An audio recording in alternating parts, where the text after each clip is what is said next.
What's up, guys? Welcome back to the channel. So today we're over here at the shop, just got over to B&K Performance at Brian's, and we're going to start reassembling this transmission. I got me a used set of planetaries. I posted on Facebook, one of my buddies, Full Moon Racing, Brian, he sent me a message and said he had a set the shaft was messed up with, but they didn't have a lot of runs on them and the gear set was good. So he sold me those planetaries for like 300 bucks.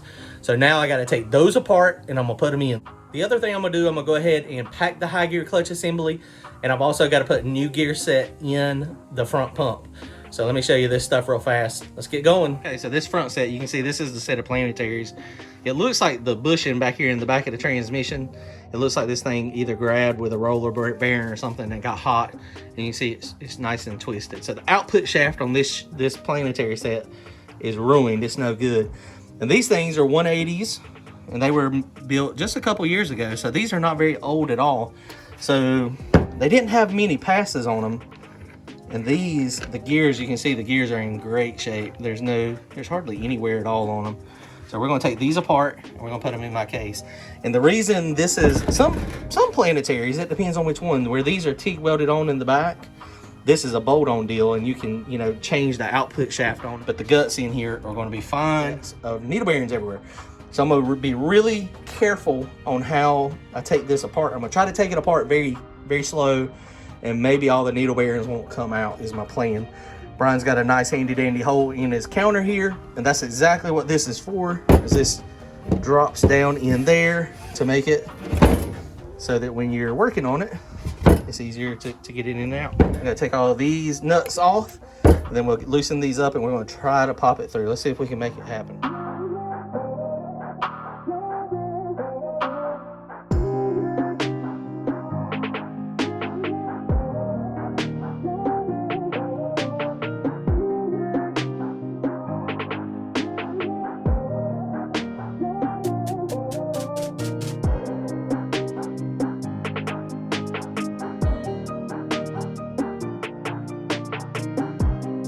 That's taking way too long to do that. That's the reason I had that in time lapse. So I got these over here. These are packed with the needle bearings back in them. So I was able to get a couple of these out without them falling out. These long ones is not happening. But I'm gonna try to get this one out again. Maybe I can get this one out without it falling all over the place. I've kind of got a little technique that I'm trying to use. The problem is this blue grease holds them in. But the problem is there's no grease in it now because this was a used set of planetaries that was running. Transmission fluid is very thin. So as soon as this slides out, if there's nothing under the bottom, then the needle bearings just fall out. And that's exactly what happened on these two big ones. I'm gonna take this one, this bushing off here that was on the top, and I'm gonna put it under the bottom. And I was able to successfully do that on the other one. But the problem came when I tried to get it out. It just was already slid down. So let's see, I'm gonna try to slide it onto it. So now we got it where it's on it, but now comes the problem of actually getting it out. So now it's on there and the needle bearings are still intact and on it, but I can't get my fingers down there. Let's see if we can pick it up maybe with a screwdriver. Oh, stay on there, baby. Oh, shoot. What happens? Oh, no, there you go. Too late. There you go. And just like that, all the needle bearings are now out and in the bottom. So we have to individually pack them. God, I was hoping I was going to be able to do it, but I didn't. I failed again. Okay, so we're going to see how long it actually takes me to do one of these with the needle bearings.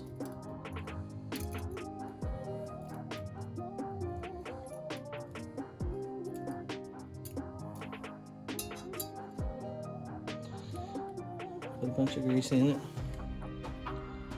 and it just holds the bearings in place. So this is a spacer that goes in between. So slide the spacer up in there. Just need to quickly do this.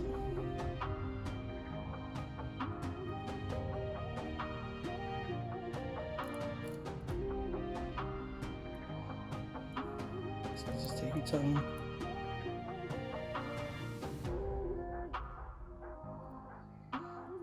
Got them all there.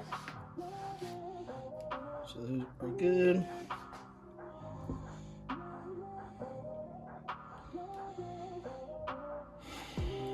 top one. So you put the little spacer in it, or shim, and then this one goes on. And then this one goes on it. And you can flip it over, and you just keep packing them this way.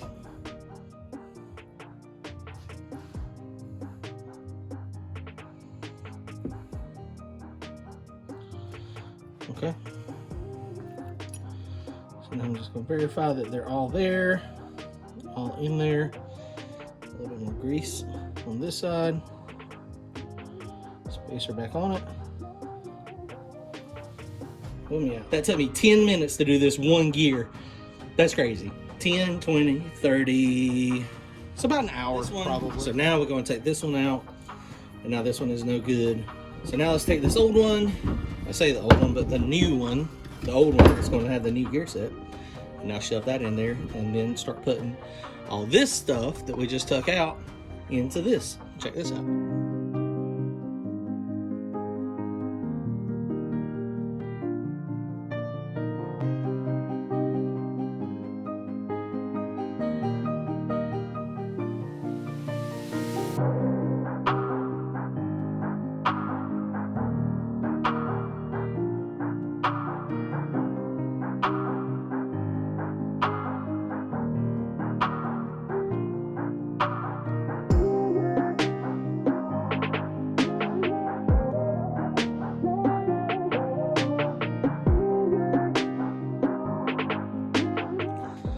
Wow, okay, that kind of sucked. Okay. So these things, these are the little washers that go down on the bottom. The pin gets that last. And so clearly on that one, when I was tapping it with a hammer, apparently you're not supposed to tap it with a hammer, and that's why it was off a little bit, and then it completely bent it. That's the first time I took it apart. The second time I took it apart is because that one right there was just barely bent also. And you can see it's just got this little notch in it, so it had it too tight. The planetaries were bound up, so I had to take it back apart again. So now all we got to do is tighten up the lock nuts here, and the planetary is done.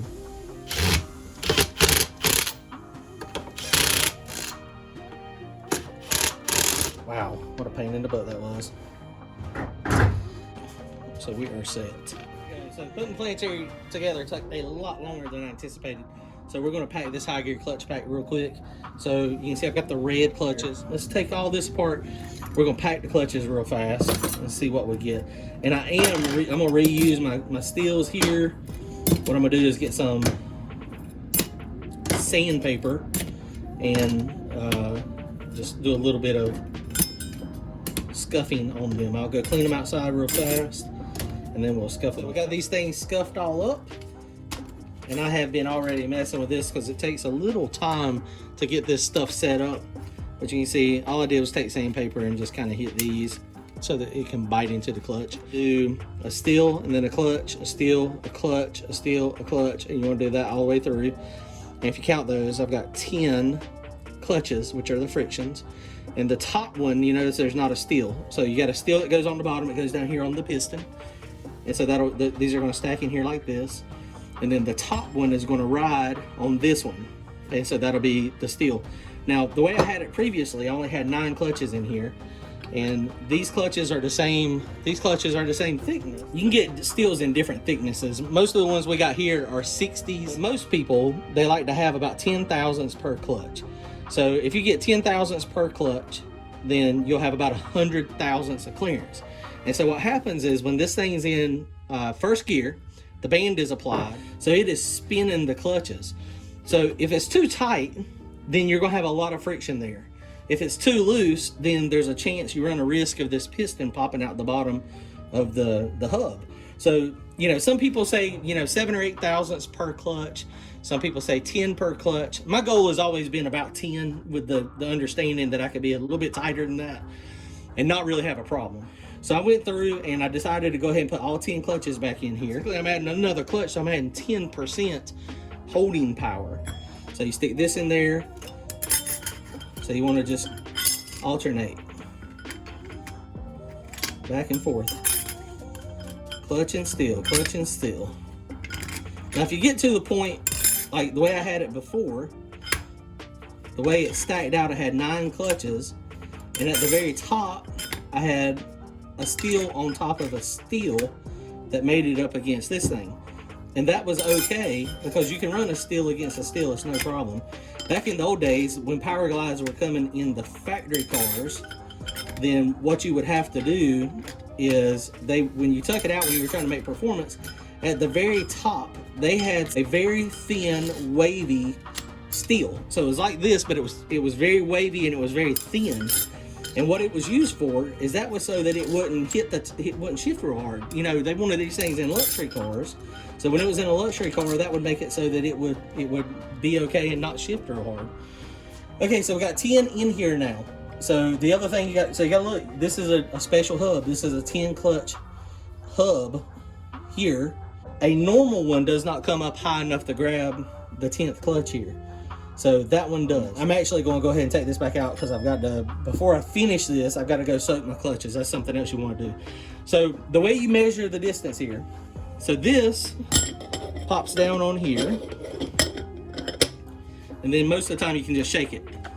You can hear the movement. So usually as long as you hear some movement in there, you're pretty good, but you always want to check. What I do is I take my snap ring and you snap it in the very top, just like it is about to be assembled. So now I'm going to measure the distance from this clutch to the bottom of this snap ring. Now something that you don't want to do, this is very important. Now a lot of times, you know, when you're measuring something with filler gauges, you'll push down on it to get a very tight fit. You do not want to do that with the clutch. And the reason why is if you push it down 4 or 5 thousandths, now you have given yourself, that's full tight with like it's applied. So we don't want that number. We want the number from where it's loose. And that's how much it's going to be able, this clutch pack is going to be able to move. And then when you get oil in it, you know, it's going to be even more difficult to move. So you want to measure it without compressing this. So this is what I had. So basically I just slide it in there ever so gently, make sure it's not compressing. It compresses it ever so slightly, but not much at all, which is perfect for what I want. And you see I can run that right around there. It doesn't really compress it. So now we know we got this much thickness here between the clutch and the bottom of this ring here. So let's measure this. So we're going to measure this real fast. So take your handy dandy micrometer.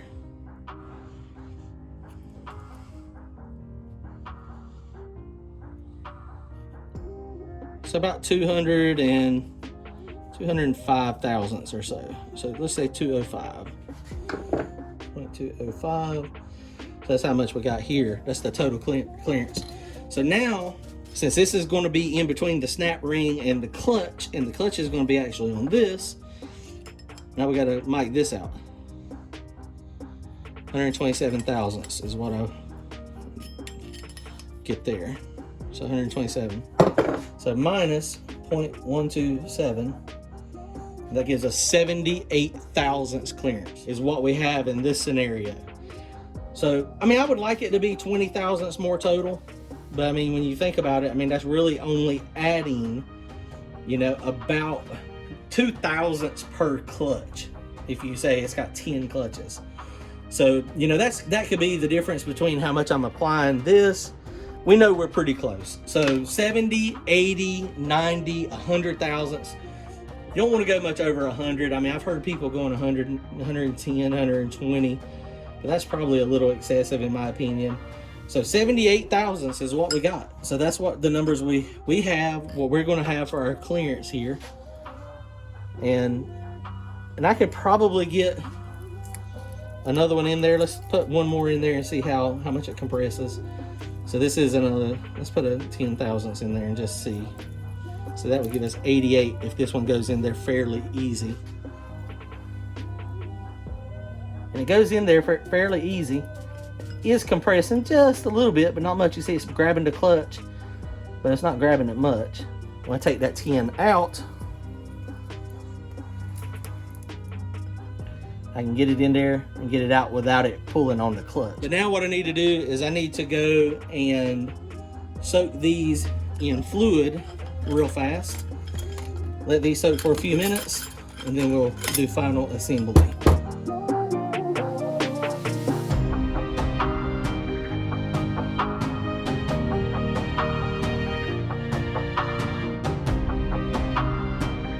We got a lot accomplished tonight. It's taken me a very long time. I've been over here for like, feels like 10 hours. It's not quite been that long, but it's a long time. So now we're going to mess with the front pump. So I'm going to show you on the front pump. I got a new set of gears for it. The pump itself is a stock pump, but this one is a little worn out. So let me show you. I mean, it's real easy. These things just come right out. And if you, it's going to be kind of hard to see probably on camera, but if you look, there's some nice wear marks down on the teeth. There's a, down in here is not bad at all. This down the actual pump, it's not bad. The teeth though, there's a couple of them that are really beat up, and you can kind of see some of them. It's kind of hard to tell, but they're just a little bit worn. Now, one of the ways you can tell usually if a pump is completely worn is if you can put it up together like this and then pull on it, and you see I'm pulling it and it's still stuck together. So that's just the way they're machining it. And this one, obviously, this is a Sonic, so you can see how much deeper the teeth are. So you can tell this one on the left is wearing out versus the one on the right, which is brand new. So we're gonna put that in. It's like 20 bucks off of Jigs, I think it was. All right, so let's stick this thing in together real quick, and then that's all I'm gonna do tonight. So that's gonna wrap it up. So if you need the front pumps are super easy to do. Oh boy, I about forgot to show y'all one of the most important things in this front pump since I got it apart. So look real close. These two ports right here, this one on the left, see it real good? See that brass set screw down in there? This is your converter feed circuit. So the fluid comes out of the pump, goes through here, and then comes out this hole here, and it goes down. It's about the size of that diameter of that straw. It's about 125 thousandths. So back in the old days, people used to drill this out to 250 thousandths, and it would they wanted to make sure that it was getting plenty of fluid flow to the converter. So with a turbo car, that's a problem. And the reason why is it builds up too much pressure down low. You end up with restriction in the cooler line circuit somewhere, and the pressure builds up real high. It causes the converter to push, and it kills the thrust bearing. So this, and I mentioned this in one of my earlier videos a long time ago, but now that I got the pump apart, I was going to show you exactly what it is. So this is the converter feed circuit. So all you need to do is drill it and tap it. That's a set screw. I don't even know what size set screw it is. I just got my tap set out and tapped it. It's probably like a 12 or a 1/4 inch, but it's not a pipe thread or any of that. And then drill a small hole in this, and then 125 to 150 thousandths. This is pretty, that's a little wobbly. Let's see what the size of this straw is. So that straw is 84 thousandths. So it goes down in there, but it's a little wobbly. So most likely it's the 125. It's somewhere between 125 and 150. But this will make it so that you don't have as much fluid in the converter. Now there are some, you might want to talk to PTC, Dusty Bradford, whoever does your converter, ACC, Pro Torque, Ultimate Converter Concepts, Lenny down there. And they can talk to you a little bit about this and let you know what their converter needs. For me, that worked good. Stop from killing the thrust bearing. You need to reassemble the transmission. That is not happening tonight. I'm tired. I've been here for way too long for the amount of work I've gotten done. So I'm done for the night. Y'all make sure y'all comment, like, and subscribe. Make sure you tell your friends. Share this if you don't mind, if it's some good information. Maybe y'all will get some use out of it.